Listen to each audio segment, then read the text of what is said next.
রিশাদকে নিয়ে রীতিমতো কারাকারি শুরু হয়ে গেছে ক্রিকেট বিশ্বে। বিশ্বের নামি দামি সব লিগ থেকে আসছে অফার, কেউ কেউ তো আবার ডিরেক্ট সাইনিং এ দলে নিতে হুমড়ি খেয়ে পড়ছে। হঠাৎ করে যেন রিশাদের জীবন পাল্টে গেছে, বদলে গেছে ভাগ্য। তবে ঠিক কবে থেকে এমন পরিবর্তন আসলো রিশাদের জীবনে? পারিবারিক আয়োজনে ইসলামিক আচারে গত বছরের 13 জুলাই বিবাহ বন্ধনে আবদ্ধ হন বাংলাদেশকে লেগ স্পিনের ঘূর্ণিতে বড় স্বপ্ন দেখানো রিশাদ হোসেন। তার স্ত্রীর নাম সিদরাতুল মুনতাহা। টি-20 বিশ্বকাপে দুর্দান্ত পারফর্ম করে এবছরের 11 জুলাই নিজের বিয়ের কথা জানান এই লিগই। আর এরপরই যেন ভাগ্যের চাকা ঘুরছে রিশাদের। একের পর এক ফ্র্যাঞ্চাইজি লিগ থেকে ডাক পাচ্ছেন রিশাদ হোসেন। কিছুদিন আগে বিগ ব্যাশে দল পাওয়ার পর এবার জিম আফ্রো টি10 লিগে দল পেয়েছেন রিশাদ। সরাসরি চুক্তিতে রিশাদকে দলে টেনেছে হারারে বোল্টস।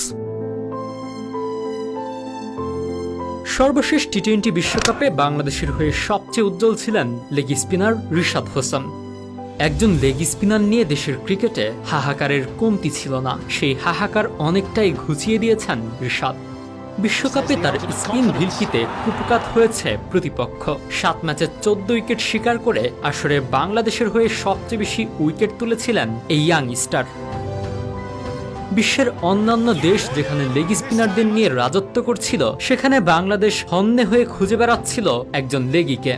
অবশেষে বহু অপেক্ষার পর খোঁজ মিলেছে লেগ স্পিনারের। ঘরোয়া ক্রিকেটে লেগি হওয়ার কারণে সুযোগ সেভাবে পাননি রিশাদ। দেশি কোচরা অতটা আস্থা রাখেননি তার উপর। তবুও জাতীয় দলের নির্বাচক এবং টিম ম্যানেজমেন্ট আস্থা রেখেছিলেন রিশাদের উপর।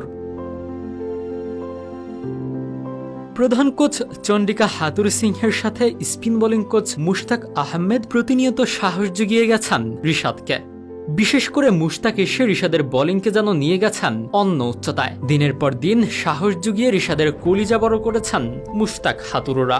গুরুদের আস্থার প্রতিদানটা শিষ্য রিশাদ দিয়েছেন মাঠের ক্রিকেটে। তাকে ঘিরেই এবার লেগ স্পিনের হাহাকার ঘোচানোর অপেক্ষায় আছে বাংলাদেশ ক্রিকেট।